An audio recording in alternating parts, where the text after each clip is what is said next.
नमस्कार। The federal देश में आप सभी का स्वागत है। मैं हूं ललित राय। महाराष्ट्र की सियासत का एक बड़ा नाम अजित पवार अब इस दुनिया में नहीं है।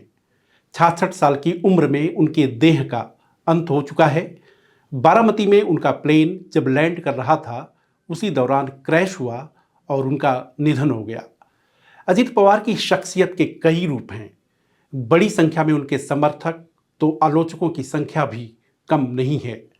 उनके बारे में कहा जाता है कि अजित पवार ने जो कुछ किया वही तो सियासत है। लेकिन कुछ लोग यह भी कहते हैं कि सियासी महत्वाकांक्षा को पंख देने के लिए उन्होंने अपने चाचा शरद पवार के साथ दगा किया। अजित पवार ने किस तरह से राजनीति का ककहरा सीखा, तमाम दांव पेच की मदद ली, ईमानदारी की बात करने वाले छोटे पवार का दामन कैसे दागदार हुआ, सियासत की सबसे बड़ी कुर्सी को हासिल करने के लिए किस तरह से अपने चाचा से बगावत की, उसे बताएंगे। 22 जुलाई 1959 को अजित पवार का जन्म महाराष्ट्र के अहमदनगर जिले में हुआ था।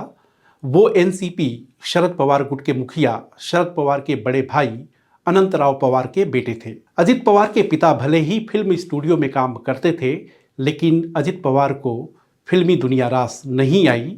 उन्होंने अपने चाचा शरद पवार से सियासत का ककहरा सीखा और धीरे धीरे अपने चाचा की छत्र छाया में महाराष्ट्र की सियासत में जगह बनाई।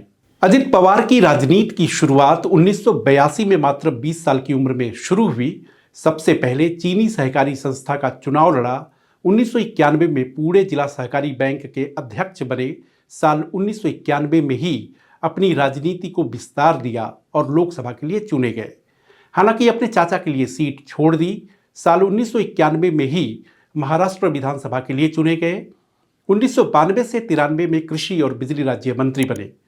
अजित पवार ने सियासत में खुद को इतना मजबूत किया कि 1995, 1999, 2004, 2006, 2009, 2014 में बारामती निर्वाचन क्षेत्र से लगातार जीत हासिल की। एक तरह से अजित पवार और बारामती का चोली दामन का साथ हो गया। अजित पवार को महाराष्ट्र की सियासत में महत्वाकांक्षी नेता के तौर पर देखा जाता है। उसका एक उदाहरण साल 2009 में तब नजर आया जब पहली बार उन्होंने डिप्टी सीएम बनने की इच्छा जाहिर की थी।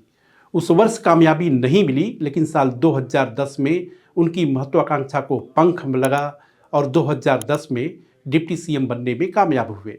यह बात अलग है कि अजित पवार अपने चाचा की तरह सीएम कभी नहीं बन सके। वह महाराष्ट्र के सबसे लंबे समय तक गैर कांग्रेसी, गैर बीजेपी डिप्टी सीएम बनने वाले नेता रहे। महाराष्ट्र की राजनीति के दिग्गज नेता अजित पवार को पिछले 13 वर्षों में 6वीं बार उप मुख्यमंत्री बनने का अवसर मिला। नवंबर 2010 से सितंबर 2012 तक जब सीएम पृथ्वीराज चव्हाण थे तो डिप्टी सीएम हुए। अक्टूबर 2012 से 2014 तक सीएम पृथ्वीराज चव्हाण ही रहे, तब डिप्टी सीएम बने। 23 नवंबर 2019 से 26 नवंबर 2019 सीएम देवेंद्र फडणवीस रहे, तब डिप्टी सीएम बने। 30 दिसंबर 2019 से 29 जून 2022 उस समय सीएम उद्धव ठाकरे थे, तब डिप्टी सीएम रहे। 2 जुलाई 2023 से निधन तक डिप्टी सीएम बने रहे। इस दौरान सीएम एकनाथ शिंदे और मौजूदा तारीख में सीएम देवेंद्र फडणवीस हैं। अजित पवार भले ही खुद को बेदाग बताते रहे हों, लेकिन 70,000 करोड़ के सिंचाई घोटाले की गूंज आज भी सुनाई देती है। यह मामला कुछ ऐसा था कि न सिर्फ महाराष्ट्र में सत्ता समीकरण बदला, बल्कि उनके करियर पर भी असर पड़ा। दौर 1999 से 2009 का था। अजित पवार महाराष्ट्र के जल संसाधन मंत्री थे। उस वक्त कांग्रेस एनसीपी गठबंधन की सरकार थी। अजित पवार पर आरोप लगा कि विदर्भ सिंचाई विकास निगम के तहत जो प्रोजेक्ट थे उनकी कीमतों को जानबूझकर बढ़ाया गया। मात्र 3 महीनों में 38 प्रोजेक्ट्स की लागत कीमत में 20,000 करोड़ का इजाफा हुआ। विपक्ष का आरोप था कि टेंडर प्रक्रिया में कई तरह की खामी थी। अपने चहेते ठेकेदारों को नियम के खिलाफ जाकर एडवांस पेमेंट किया। इस तरह से यह एक राष्ट्रीय मुद्दा भी बना। बीजेपी के नेता तब कहा करते थे कि पवार परिवार भ्रष्टाचार का सागर है, लेकिन 2019 में जब बीजेपी के साथ मिलकर सरकार बनाई, उसके बाद एंटी करप्शन ब्यूरो ने क्लीन चिट दे दी। इसके साथ ही साथ कुछ और विवाद उनसे जुड़े रहे। मसलन 2013 में एक बयान सुर्खियों में आया जब अजित पवार ने कहा था कि अगर बांध में पानी नहीं है तो क्या पेशाब करके भरें। इस बयान की आलोचना के बाद माफ़ी भी मांगी।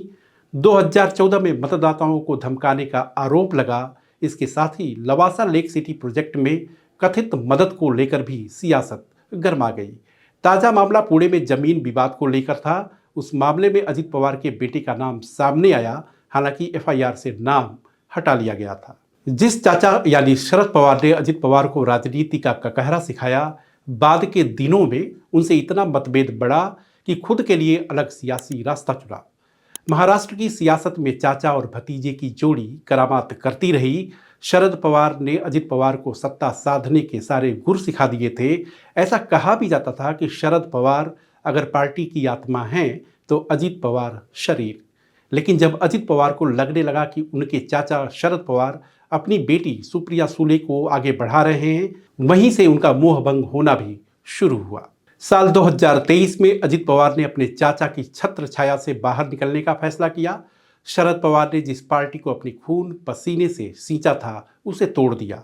खास बात यह रही कि सियासत के चाणक्य कहे जाने वाले शरद पवार को धोबी पछाड़ दिया।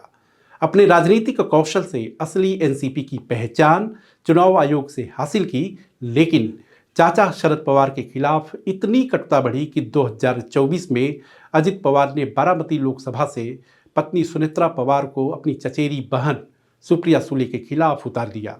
हालांकि बारामती की जनता ने बड़े पवार के साथ जाना पसंद किया।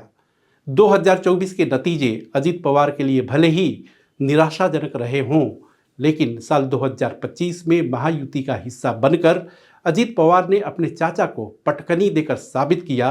अब महाराष्ट्र की सियासत में बड़े पवार का प्रभाव सिर्फ सांकेतिक है। हाल ही में महाराष्ट्र में निकाय चुनाव के पहले से ही इस तरह की खबरें आने लगी थीं कि अब दोनों पवार एक साथ आना चाहते हैं। इन खबरों को बल भी मिला जब कुछ निकायों में दोनों एक साथ मिलकर चुनाव लड़े, लेकिन नतीजे दोनों के मन मुताबिक नहीं आए। अगर आपका कोई सुझाव या कमेंट हो तो इनबॉक्स करें। इसके साथ ही साथ अगर आपने हमारे चैनल को अभी तक लाइक, शेयर और सब्सक्राइब नहीं किया है तो लाइक, शेयर और सब्सक्राइब करें।